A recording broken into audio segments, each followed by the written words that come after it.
ಶಾಸಕರ ಮೇಲೆ ಇಡಿ ದಾಳಿ ಆಗ್ತಾ ಇದೆ. ಕಾಂಗ್ರೆಸ್ ಶಾಸಕರು ಅಂತ ನನಗೆ ಗೊತ್ತಿಲ್ಲ ಅದು ಮಾಹಿತಿ. ಬಟ್ ಅದು ಇದು ಕಾಯಿನ್ ಕಾಯಿನ್ ಅದು ಬಿಟ್ಕಾಯಿನ್ ಇಶ್ಯೂ ಮೇಲೆ ಅದು ಕನ್ಸರ್ನ್ಡ್ ಆಗಿದೆ ಅಂತ. ಬಟ್ ಅದು ಇಡಿ ಮತ್ತು ಇನ್ನೊಂದು ಮಾಡ್ತಕ್ಕಂಥದ್ದು ರಾಜಕೀಯವಾಗಿ ಮಾಡ್ತಾರೋ ಯಾವುದೋ ಸರ್ಕಮ್ಟೆನ್ಸಲ್ಲಿ ಮಾಡ್ತಾರೋ. ಅನೇಕ ಬಾರಿ ಕೆಲವು ಟೈಮ್ ರಾಜಕೀಯವಾಗೇ ಮಾಡಿರೋದು ನೋಡಿದ್ದೀವಿ, ಕೆಲವು ಟೈಮ್ ಸರ್ಕಮ್ಟೆನ್ಸು ಸನ್ನಿವೇಶಗಳು ಇದರಿಂದ ಮಾಡ್ತಾರೆ. ಸೊ ಮಾಡಲಿ, ಅದೇನು ತೊಂದರೆ ಆಗಲ್ಲ ಬಿಡಿ, ಮಾಡ್ತಾರೆ. ಅದು ನೋಡ್ಕೊಂಡು ಅದು ಯಾವುದು ಆ ಥರದ ಊಹಾಪೋಹ, ಆ ಥರದ ಸಾಧ್ಯತೆಗಳಿಲ್ಲ. ಸರ್, ದಾವಣಗೆರೆ ವಿಚಾರವಾಗಿ ಹೈಕಮಾಂಡ್ ತೀರ್ಮಾನವನ್ನು ಪ್ರಶ್ನಿಸಿ ಮುಸ್ಲಿಂ ಮುಖಂಡರು ಹೈಕಮಾಂಡ್ಗೆ ಪತ್ರ ಬರೆದಿದ್ದಾರೆ. ಪಕ್ಷ ಅದನ್ನೆಲ್ಲ ಗಮನಿಸಿ ಮುಸ್ಲಿಂ ಮುಖಂಡರನ್ನ ವಿಶ್ವಾಸ ತಗೊಂಡು ಮಾಡ್ತಾರೆ. KR ನಗರದಲ್ಲಿ ಇವ್ರಿಗೆ ಮುಳುಗಿ ಸತ್ತ ಇದ್ದವ್ರಿಗೆ ಪರಿಹಾರ ಕೊಟ್ಟಿದ್ದಕ್ಕೆ ಕಂತೂರು ಇದು ಮಾಡೋದು.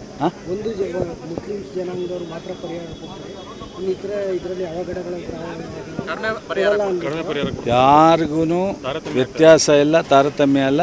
ಎಲ್ಲ ವ್ಯಕ್ತಿಗಳಿಗೂ ಈ ಥರದ ಆಕಸ್ಮಿಕವಾದಂಥದಕ್ಕೆ ಪರಿಹಾರ ಒಂದೇ ಕೊಡೋದು.